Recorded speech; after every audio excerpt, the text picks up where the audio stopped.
Akenshi iyo turangije amashuri yisumbuye cyangwa sogonderi twumva yuko inzozi zigomba gukurikira ari gukomeza amashuri yisumbuye, ariko menya yuko ibyo bintu uri kwibeshya cyane. Yego ushaka kuba wumva yuko uzakomeza amashuri yisumbuye ya kaminuza ngati nzaba umuganga wogo nize science, nzaba umuntu runaka kubera yuko nize ibingibi, ariko menya yuko ibyo ngibyo nago bishoboka muri aka kanya nje kubikubwira, kubera yuko ibyo dushaka kwiga naga ari byo baduha. Urugero nko ku bantu bapurayinze muri uyu mwaka mwabonye yuko abize science nta gitangaje bahaga business management cyangwa bakaba ibindi bintu bihabanye n'ibyo bize. Harabo bahaga amashyamba, guhinga indabo, korora inzuki, kandi warize science. Kandi iyo wize science ikintu ubutekereza ni ukwiga iki? Ni ukwiga ibintu bijyanye n'ubuvuzi hafi aho ngaho. Hanyuma rero niba utekereza yuko ugifite ibyo bitekerezo ukanga gushaka akantu byibuze kakubyarira inyungu, kakubyarira umusaruro mu gihe runaka, nyecyo yuko icyo gihe urimo uribeshya cyane. Rero ikinzanye rero ni uguha inama abantu bafite ibitekerezo nk'ibyo ngibyo,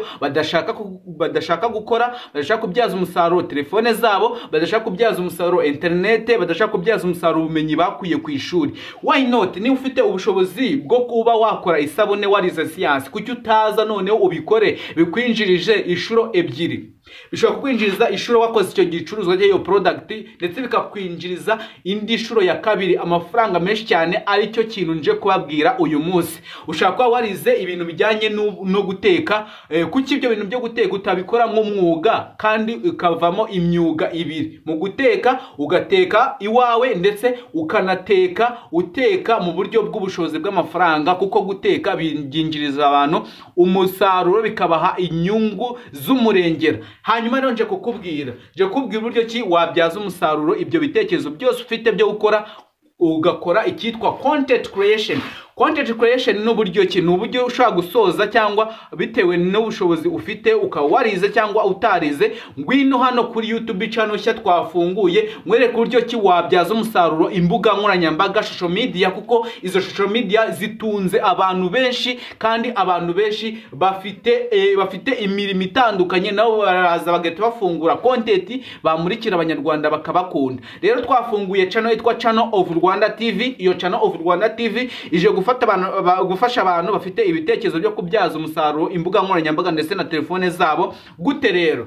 Nkuko duza tukakwereka uburyo ki wafungura YouTube channel, hanyuma iyo YouTube channel tukabana uburyo ki wabigenza nawe ukabona aba subscribers 1000 n'amasaha 4000 mu gihe gito cyane, hanyuma ukaba monetize. Iyo baye monetize nibwo utangira no gukorera amafaranga byemewe hano kuri YouTube, ukabona amafaranga atagira ingano. Rero kubari barabinsabye ari benshi, muri comment ibanza no muri description y'iyo video turaza gupininga comment, uze kugenda uyirebe, ukande kuri link y'iyo channel. Numara kwikanda ugenda ukande subscribe, ufungura inzogera, kuko abo tumaranye iminsi mike ya dufunguye channel njya mukubona yuko impinduka zatangiye kugaragara kuri za YouTube channel zanyu, kuri za TikTok zanyu, ndetse n'ibindi byinshi bitandukanye. Ubwo benshi tuzabana mu gukora website tukayicreatinga, mu gukora application ikajya muri telefone, ndetse no kubyaza umusaruro imbuga nkoranyambaga na online business, tukabereka ibiri scam n'ibitari scam. Icyo gihe rero niba uri interested,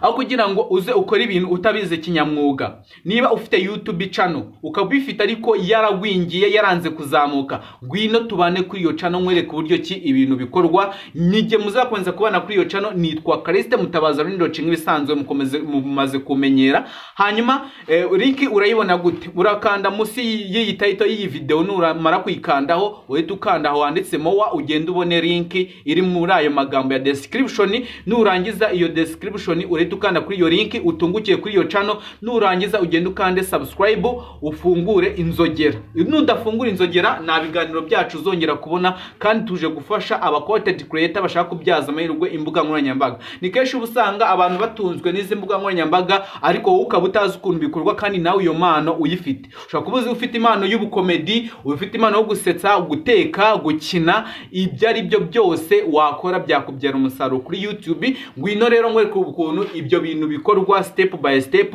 Duhere ku musubscribers wa 0 ugende ubone ba subscribers benshi, mu minsi mike nawe uzabe wabaye umwinfluencer.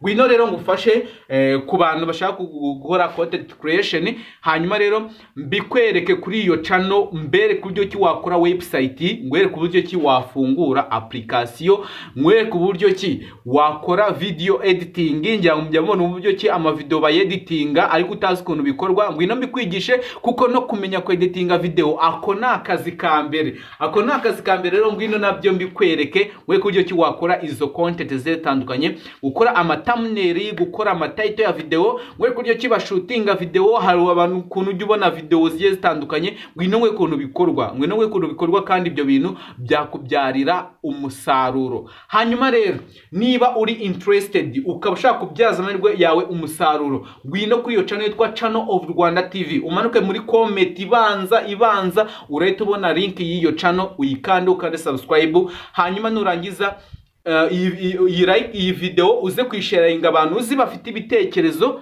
byo gukora content hano kuri YouTube. Abadafite ibyo bitekerezo babo ubihorera, ariko aba wumva bafite inzozi zo kuba abastari, bafite inzozi zo kuba babyaza amahirwe umusaruro izi mbuga nkoranyambaga nka YouTube, TikTok ndetse n'ama website, ari aba blog, bakora za blog, aba vlogger, aba comedian, abari bo bose abanyamakuru, abibyegeranyo, nabo ubasharinge iyi video. Ariko babandi bumva yuko kubyaza umusaruro imbuga nkoranyambaga bitabareba, abo ngabo bihorere kuko nawe unyeneye kuko batuvuna. Ngwino ro muri iryo shuri, hanyuma rero nje muzakomeza kubana kuri iyo channel ni Callixte Mutabazi. Hanyuma rero abo dukomeza kubana muri application zitandukanye, ku nama ku banyeshuri, muri application za green card, muri application mu bijyanye na interview, ibyo byose nyango maze kubimenyera hano. Tuzakomeza kubana kuri channel, ariko kuba content creator by'umwihariko bafite inzozi zo kubyaza amahirwe umusaruro imbuga nkoranyambaga, ni muze kuri iyo channel yitwa Channel of Rwanda TV. Yamura yuko muraza kubona agafoto hano, ndaza kugashyiraho muze kukabona, hanyuma nawe uze ube umucontent creator wemewe n'amategeko hano kuri YouTube. Hanyuma rero niba uri interested, nongere mbisubiremo, ngwino tubane kuri iyo channel kugira ngo byaze amahirwe umusaruro easy online business. Hanyuma mu zindi video zigiye gukurikiraho turaza tureba ibintu bigiye bitandukanye. Turaza kureba uburyo ki wabyaza amahirwe umusaruro online business. Ngira ngo hari benshi bagendaga bambaza ngo nimero yawe twayibona gute. Ni 072918 wanyandikira cyangwa ukamamagara. Byabyiza unyandikiye kuri WhatsApp, hanyuma ushaka WhatsApp group twandikira tukaba twabigufashamo kugira ngo utazabicikanwa n'izi update tubagezaho ku gihe. Hanyuma abaprayinga green card dukomeze kubana umunsi ku munsi, ko mu kanya ndaza gushyiraho video ukuntu ibyo bintu ushobora kubyikorera ukoresheje telefone yawe. Ibi byose tubikora kubw'inyungu za rubanda, ngo tubikora kubw'inyungu zacu, ahubwo no kugira ngo ngufashe nawe ubyaze amahirwe umusaruro ibitekerezo byawe kandi bize kukugirira umumaro. Hanyuma mubo tugiye kubana kuri iyo channel, mbafitiye utuntu dushya twishi, ngwino nawe uratubona kandi uraza gutungurwa n'ibyo ngiye kukubwira kuri iyo channel.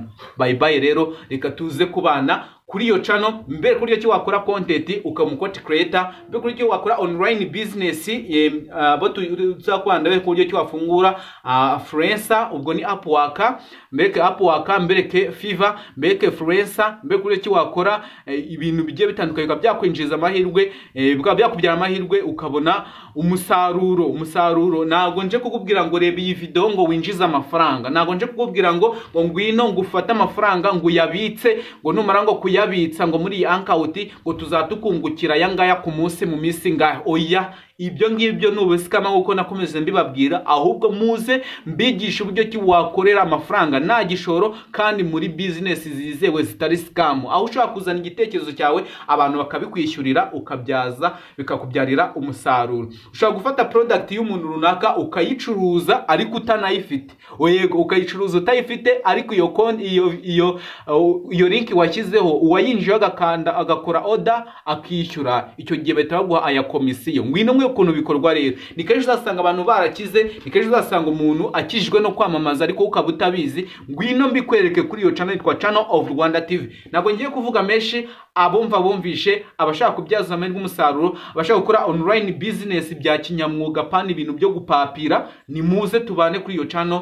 Ndabakunda cyane, reka dukomeze tubana mu zindi video. Iri gari tangajo nje gutanga ku ba content creator bashaka kubyaza amahirwe umusaruro. Bye bye, ndabakunda cyane, tuzakomeza kubana no kuri iyo channel. Ni Callixte Mutabazi, bye bye.